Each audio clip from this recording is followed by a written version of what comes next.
all know you've seen these. This is what was found on them. I mean, at least on somebody, right? This is their plans. I mean, of what they were going to do. I just was reading through it. I mean, it's dated October 2022. They were, they were planning it for a whole year. The details in here. Ellie, I wanted to ask you about one specific thing. I mean, they knew everything about your... Except our names. Yeah, except your names. But they put their phone numbers in here. They put, the task, kibbutz, mafasim, raid plan B14.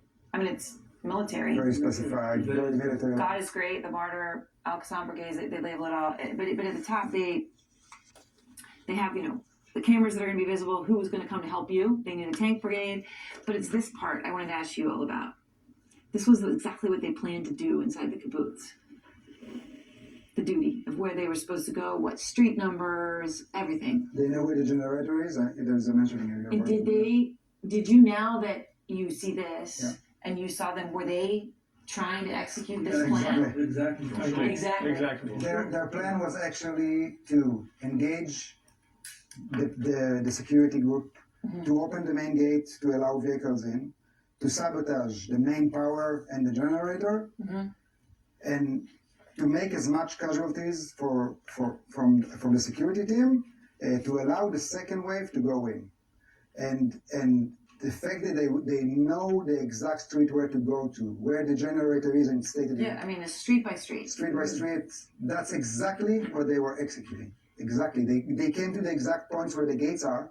For instance, the point beside my house is the gate. It's the southern gate. It's a small gate that is closed. It's in the plan. I actually saw a page.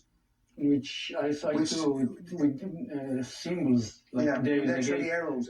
Gate. When you sit here now and you think about it, that they didn't just plan and train. I mean, this is military.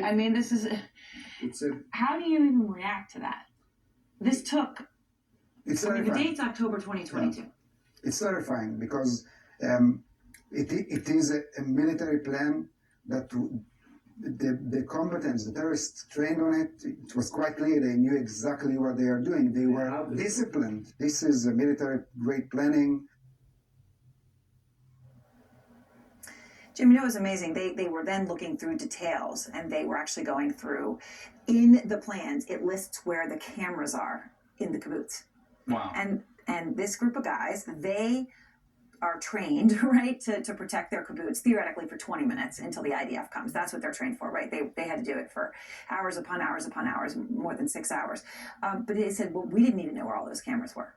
We didn't even know where those were. They knew where the generator was. They didn't know where our backup was. So they were very clear that it required inside work, that people who had been in the kibbutz had been able to observe and do surveillance or reconnaissance in order to prepare these plans. But it was pretty incredible to have them to actually look through it and to see that. But they saved every life in that kibbutz. It's just incredible, and it underlines how much planning went into Hamas's attack on these communities. And I was just struck by, you're sitting around a table with just a regular bunch of guys in T-shirts and polo shirts, and yet they had this courage, just something inside of them that made them want to fight this off, and they succeeded. Just incredible. Yeah. Well, absolutely. Aaron, great report. Really appreciate that. Much more from Israel ahead.